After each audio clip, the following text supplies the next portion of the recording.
हम ये चैनल बंद कर देंगे, हम सब कुछ छोड़ देंगे, संन्यास ले लेंगे, तो हिमालय पे चले जाएंगे अगर ये नीति किसी ने अगर लागू कर दिया तो।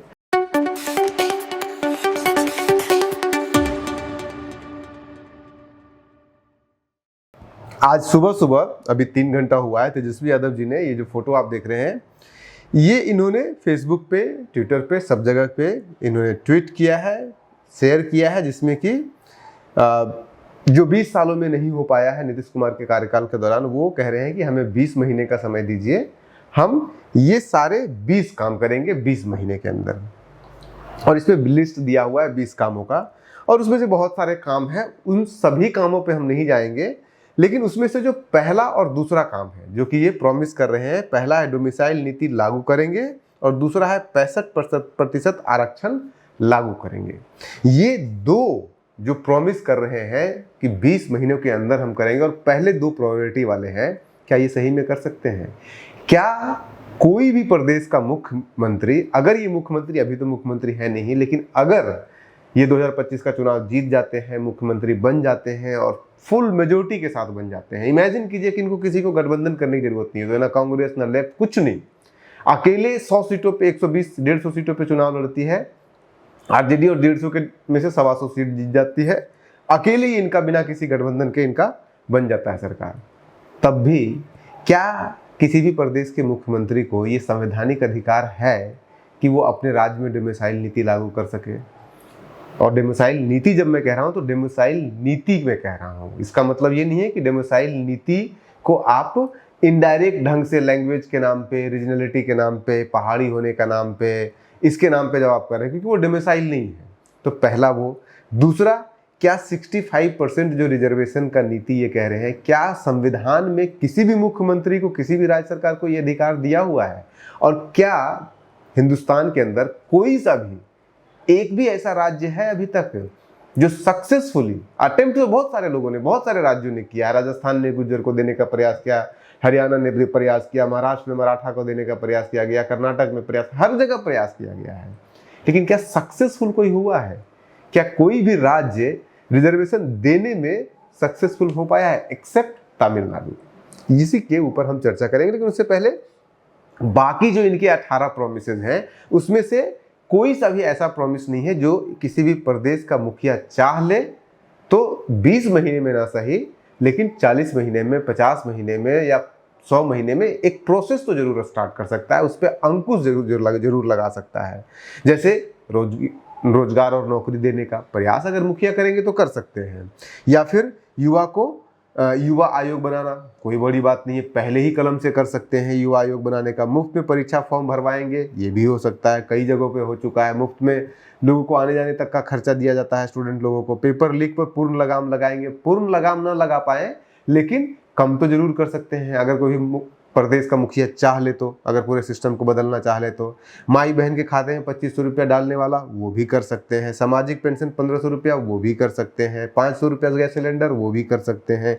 200 रुपया यूनिट फ्री, वो भी कर सकते हैं, क्योंकि ये सब कुछ कर चुके हैं बाकी राज्य में। दिल्ली ने कर चुका है, 500 सिलेंडर दिलाना है, वो भी हो चुका है। और इसमें पैसे की जरूरत होगी ना, पैसा लोन लेकर के कहीं से भी आप कुछ भी कर सकते हैं। आप शराब वाला जो है वो शराब बंदी खत्म कर देंगे बिहार में, 4000 करोड़ रुपया आना शुरू हो जाएगा, उससे आप कर सकते हैं। वो कुछ भी हो, लेकिन कर सकते हैं आप, पॉसिबिलिटी है। संविधान में आपको कोई रोकने वाला नहीं है, कोई भी संविधान, कोई भी कोर्ट आपको इन सब कामों को करने से रोकेगा नहीं। ताड़ी पर से शराबबंदी को बाहर करना, वो भी आप कर सकते हैं। आप पूरा शराबबंदी भी खत्म कर सकते हैं, वो आपके हाथ में है, आपको कोई संविधान नहीं रोकने वाला है। बेटी योजना लागू करेंगे, वो भी कर सकते हैं। महिलाओं की सुरक्षा सुनिश्चित करवाएंगे, ये भी कर सकते हैं। शिक्षा व्यवस्था बेहतर बनाएंगे, भ्रष्टाचार पर लगाम लगाएंगे, स्वास्थ्य सुविधा को सुगम बनाएंगे, बेहतर करेंगे, नए निवेश लाएंगे, उद्योग धंधे लगाएंगे, पलायन पर लगाम लगाएंगे, पर्यटन उद्योग बढ़ाएंगे, सब कर सकते हैं आप, क्योंकि इन सभी कामों को आपको रोकने के लिए कोई भी संवैधानिक संस्था नहीं बैठी हुई है जो कि आपको ये अधिकार नहीं देता है। सिर्फ दो, पहला और दूसरा जो आपका प्रॉमिस है। पहला प्रॉमिस जो कि डोमिसाइल नीति है, और दूसरा प्रॉमिस 65% रिजर्वेशन वाला। बिहार सरकार ने भी प्रयास किया, पास किया, स्टक डाउन हो गया कोर्ट में जाकर के। अब आरजेडी कह रही है कि आप जो है वो सही से केस नहीं लड़े, हम केस बढ़िया से लड़ेंगे। आप, हो सकता है कि हिंदुस्तान में बिहार में तेजस्वी यादव जी के पास ऐसा कोई वकील हो जो संवैधानिक व्यवस्था को चुनौती दे करके इनके लिए 65% रिजर्वेशन का जो फैसला है वो सुप्रीम कोर्ट से लेके आ जाए, जो कि आज तक हिंदुस्तान में कहीं नहीं हुआ है। बहुत सारे राज्यों ने एक नहीं कई बार प्रयास किया है कि वो अपने अपने राज्य में रिजर्वेशन को 50% के टैब से 60% अब कहिएगा टैब से ऊपर करें। कास्ट बेस्ड रिजर्वेशन को 50% और किसी भी तरह का रिजर्वेशन को 60% से ऊपर करें। उदाहरण के लिए 1997 में महाराष्ट्र हाई कोर्ट ने स्टे लगा दिया क्योंकि वहाँ पे मराठा को रिजर्वेशन दिया गया था अलग से। उसके बाद फिर से दोबारा वही महाराष्ट्र दोबारा से प्रयास करता है जब वो socially economically backward class reservation 2018 में लाता है और 16% देता है। पहले वो हाई कोर्ट में जाता है, हाई कोर्ट कहता नहीं देखिए 16% बहुत ज़्यादा दे रहे हैं, आप इसको 12% कर दीजिए, 10% कर दीजिए। फिर वो सुप्रीम कोर्ट में जाता है, सुप्रीम कोर्ट में मान लो जाने के बाद उसको Supreme Court completely stuck down कर देती है 3 साल। 18 में पास होता है, 21 में सुप्रीम कोर्ट का फैसला आ जाता है। अब इसमें ये भी है कि जैसे ही सुप्रीम कोर्ट में गया मामला तो तब तक आप रिजर्वेशन नहीं दे सकते हैं जब तक कि फैसला आ जाए। और कौन जाएगा सुप्रीम कोर्ट? सुप्रीम कोर्ट में आप भी जा सकते हैं, एज ए व्यक्तिगत PIL दायर कर सकते हैं। कोई भी, जरूरी नहीं केंद्र सरकार ही जाएगा या कोई राज्य सरकार या कोई पार्टी जाएगा तभी उसके ऊपर स्टे लगेगा, कोई भी जाएगा स्टे लग जाएगा। और अभी तक एक भी राज्य में, जितने भी राज्य ने इस तरह का फैसला लिया है और कोर्ट में मामला गया है, एक भी आप हमको एग्जाम्पल बता दीजिए जिसके राज्य के फेवर में फैसला दिया हो कोर्ट ने। एक भी आप हमको एग्जाम्पल दे दीजिए, एक्सेप्ट तमिलनाडु का केस। क्योंकि तमिलनाडु का केस में क्या हुआ कि 9 शेड्यूल में डाल दिया गया उसको, संविधान यानी कि संसद ने उसकी सहमति दी, 9वें अनुसूची में उसको डाला गया, तब वो कोर्ट में चैलेंज करने लायक नहीं रहा। तो अगर आप करना चाहते हैं 20 महीने के भीतर, तो उसके लिए आपको केंद्र सरकार से संसद के भीतर इस कानून को 9वें अनुसूची में डलवाना पड़ेगा। अब 29 तक तो आपकी सरकार मिल नहीं सकती है केंद्र में, राहुल गांधी प्रधानमंत्री बन नहीं सकते हैं। ये हो सकता है कि 2029 में चुनाव होगा लोकसभा का, उस चुनाव में राहुल गांधी, कांग्रेस जो है महागठबंधन सत्ता में आएगी, राहुल गांधी प्रधानमंत्री बनेंगे, राहुल गांधी तेजस्वी यादव अपनी दोस्ती का बहाना देंगे और उसके बाद कहेंगे कि हमारा भाई बिहार वाला जो है 9 शेड्यूल में डाल दो। तब अगर राहुल गांधी चाहते हैं चलो डाल देते हैं इनका, तब ये हो सकता है। लेकिन उसमें भी पंगा है। उसमें पंगा ये है कि जब अगर बिहार को ये कहा जाएगा कि बिहार कैसा कर सकता है, तो तमिलनाडु से क्या बैर है? तमिलनाडु में तो वहाँ कांग्रेस की ही सरकार है। कर्नाटक से क्या बैर है? कर्नाटक में कांग्रेस की ही सरकार है। बहुत सारे राज्यों में इस तरह का अटेम्प्ट लिया जा चुका है। तो तेलंगाना में लिया गया, तेलंगाना में मुस्लिम प्लस ST को बढ़ा करके रिजर्वेशन 62% किया गया, स्टक डाउन कर दिया गया, उसके स्टे अभी भी लगा हुआ है वहाँ पे। राजस्थान में किया गया, गुर्जर रिजर्वेशन बढ़ाया गया, वो भी उसको रोक दिया कोर्ट ने। झारखंड में 2022 में पास हुआ है, हाई कोर्ट ने 2023 में उसके ऊपर स्टे लगा दिया, 77% आरक्षण आप वहाँ पे कर दिया। आप तो 65 ही कह रहे हैं, वहाँ तो 77 के लिए अटेम्प्ट लिया जा चुका है। छत्तीसगढ़ में 2022 में जब वहाँ पे कांग्रेस की सरकार थी, तब वहाँ पे किया गया 76%।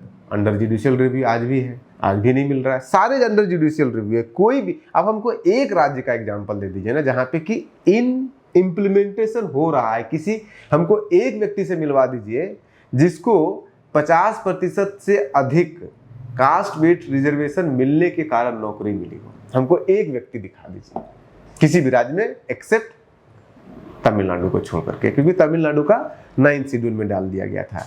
तो ये संभव है ही नहीं। संभव हो भी सकता है तो जब तक कि महागठबंधन की UPA की सरकार ना आ जाए, और वो कम से कम 20 महीने तो नहीं हो सकता है, क्योंकि अभी 25 चल रहा है, 4 साल अभी सरकार बची हुई है। 4 साल का मतलब 20 नहीं 40 भी आप नहीं कर पाएंगे।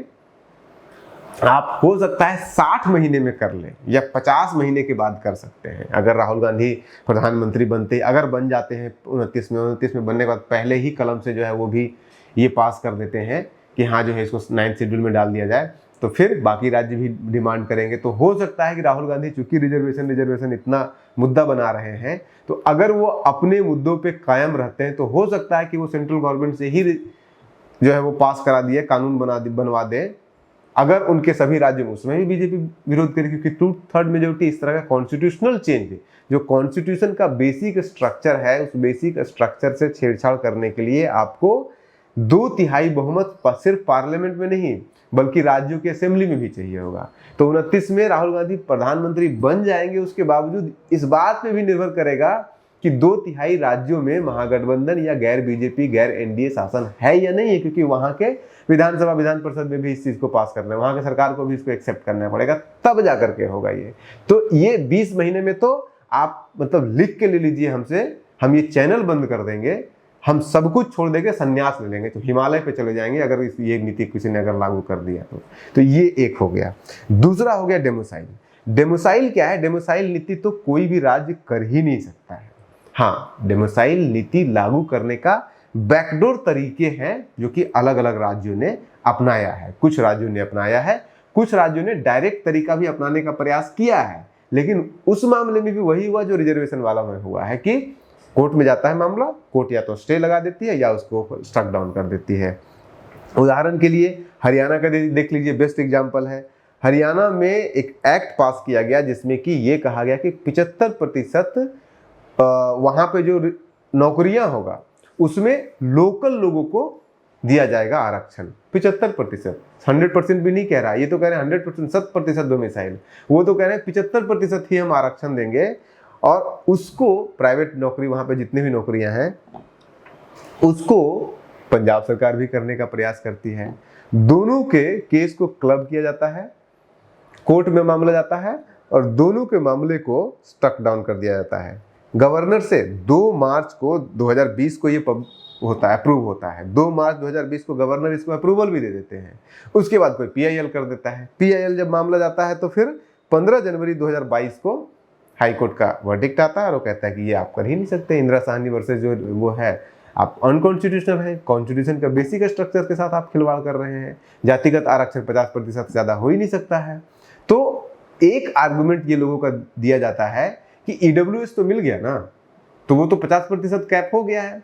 पॉइंट ये कि ईडब्ल्यूएस जाति के आधार पर नहीं मिला है, तो जातिगत आरक्षण आप 50% से ज्यादा नहीं कर सकते हैं।